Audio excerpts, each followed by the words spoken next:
Hi folks, this is Jeff Mapes, Senior Political Reporter at the Oregonian. Just wanted to give you a quick update on the election results so far. And I got to tell you, things really, the returns are coming in very, very quickly.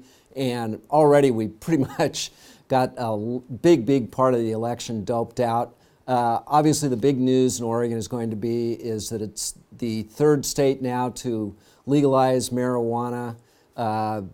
Pretty decisive victory there. We've called that race, and so that's going to be something I think is going to dominate headlines here for weeks and months to come as we join Colorado and Washington in going down that path.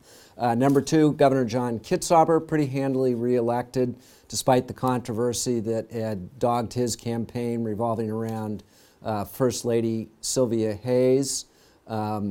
Once again, able to call that one very quickly. Senate race, a commanding win by Jeff Merkley. Republican Monica Webby's campaign really kind of collapsed in the last couple of months of the campaign.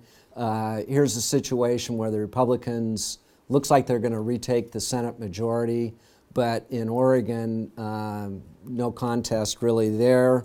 A couple ballot measures that other ballot measures that have gone down. Measure 88 that would allow immigrants who can't prove they're in the state legally to get a driver's card. Oregonians overwhelmingly said, no, we don't buy that. Measure 90 that would be really a quite sweeping rewrite of the state's election system to eliminate partisan primaries in favor of a nonpartisan primary featuring all of the candidates. Voters said, we're kind of suspicious of all this. These sort of big, complicated political science type of changes, I guess I call them. I think these things start out in a hole, and boy, this measure never really recovered, despite the fact that quite a bit of money that was spent on it. Talking about big money, the record amount of spending in an Oregon ballot measure race was set this year in the fight over whether genetically altered food should be required to be labeled. Last results I saw showed a narrow lead for the measure, but way too close to call at this point, and I suspect that's the one that may keep us up some tonight.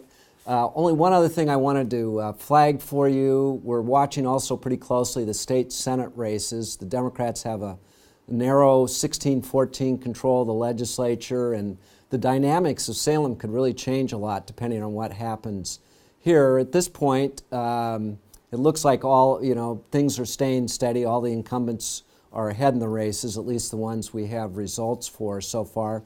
With one exception, Republican Bruce Starr is running neck and neck in Washington County against Democrat Chuck Riley. If the Democrats take that seat, hold on to their other seats, then they add a seat, and that means they probably will be able to get some bills through that they were blocked from this time. So that's actually a lesser known race that could be pretty important as we go down the road.